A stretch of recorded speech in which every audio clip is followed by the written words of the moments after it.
Yuni Siska Saragi. Kamu bisa panggil aku Yuni ataupun Siska. Hari ini aku akan berbagi ataupun sharing pengalaman pekerjaan ketika menjadi call center di suatu perusahaan, yaitu perusahaan Halo BCA. Ini ada pertanyaan dari teman-teman di Instagram, ada yang nge-DM, Kak, share pengalaman dong suka dukanya dulu di BCA, kalau gaji sesuai lah Kak di sana. Nah, untuk pengalaman pertama kali bekerja, jujur datang ke Jakarta melamar ke Halo BCA itu diriku melalui online. Jadi masuknya itu melalui online, pengumumannya juga online, testingnya juga online, melainkan trainingnya nantinya pergi ke Jakarta seperti itu.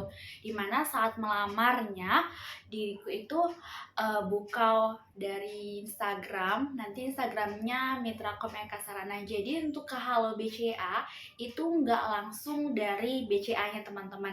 Jadi untuk Halo BCA itu menggunakan outsourcing seperti itu, dimana ada perusahaan yang membantu Halo BCA untuk mendapatkan tenaga kerja.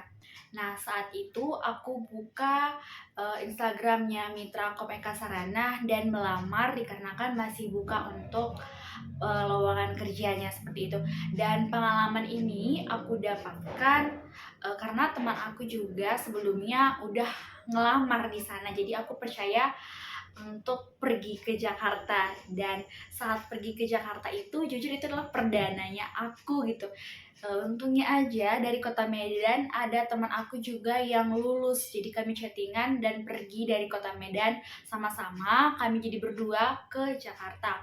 Kemudian untuk pengalamannya dan suka dukanya, kalian sebagai call center itu harus kuat di telinga. Kenapa? Karena kita itu selama bekerja ngedengerin ocehan-ocehan nasabah, ngedengerin omelan dia, marahan dia gitu. Terus kalau misalnya ada masalah penipuan, penipu ataupun kriminal, salah transfer, ATM-nya terblokir, ada kendala tentang finansial dia, itu pasti neleponnya ke Halo BCA gitu, ke kita. Dan jujur itu yang membuat kita harus ya kuat gitu dengan ocehan nasabah, baik bu, baik pak, akan dibantu buat laporan kayak gitu. Kemudian untuk gaji sendiri, untuk gajinya itu di atas UMR. Kemudian kalau kerja dia sistemnya shifting teman-teman, jadi ada yang kerjanya pagi, siang, sore, dan malam seperti itu.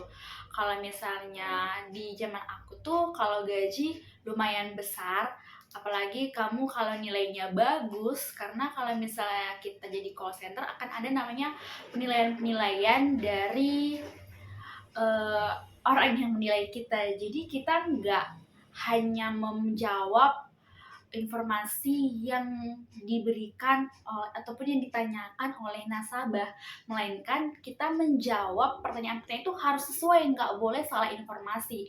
Kalau kita salah informasi, maka kita harus melepon nasabah itu kembali sampai terhubung dan menjelaskan ke nasabah yang informasi yang sebenarnya seperti itu. Jadi kita nggak boleh salah informasi ketika memberikan informasi ke nasabah. Kemudian yang sukanya itu ya karena gajinya cukup besar, jadi teman-teman kalau misalnya kerja itu nanti disesuaikan. Kalau misalnya masih skillnya satu, ada kartu kredit, ada perbankan atau multi skill atau prioritas itu pasti berbeda-beda kayak gitu. Nah, untuk dari aku sendiri kerja di situ selama setahun, jadi ada kayak perpanjangan kontrak setahun, mau tambah kontrak atau enggak. Kalau aku enggak perpanjang kontrak karena memang panggilan hatiku pengen ke Medan, dan puji Tuhan saat ini juga di Medan udah dapat pekerjaan yang baru seperti itu. Dan oh iya, kalau misalnya kita kerja di sebagai call center itu nggak akan bisa namanya korupsi waktu teman-teman. Kenapa? Karena nanti akan ada kode-kode yang akan ditekan. Kalau misalnya teman-teman mau istirahat, sakit, atau ke toilet, kita akan menekan yang namanya Avaya. Nah, Avaya itu adalah telepon. Nanti aku coba taruh gambarnya bentuk Avaya itu seperti apa. Jadi akan ada yang akan kita tekan. Kalau mau ke toilet kita tekan misalkan AUX 4, jadi akan terekam berapa menit kita itu pergi ke toilet. Kenapa? Karena kalau misalnya lagi queuing atau lagi banyak nasabah yang telepon, itu pasti kita dituntut untuk bisa menjawab pertanyaan nasabah dengan tepat, menyelesaikan permasalahannya juga dengan cepat dan tepat dan benar juga seperti itu. Nah, yang paling nggak enaknya itu adalah ketika kita tuh shifting malam ya, apalagi kalau cewek. Tapi nggak tahu kalau sekarang masih ada atau enggak, karena memang di tahun lalu itu ada shifting. Jadi kalau misalnya malam, mau cewek mau cowok, ya kerja gitu. Ya pergi jam 9 malam, pulang jam 6 pagi, dan itu benar-benar capek banget. Tapi kalau misalnya di setiap tanggal 25 udah nerima gaji, kayak rasanya plong gitu. Dan kalau nilai kita bagus saat kita penyampaian, itu kita akan mendapatkan reward ataupun tambahan bonus ataupun insentif yang diberikan oleh perusahaan kepada kita, gitu.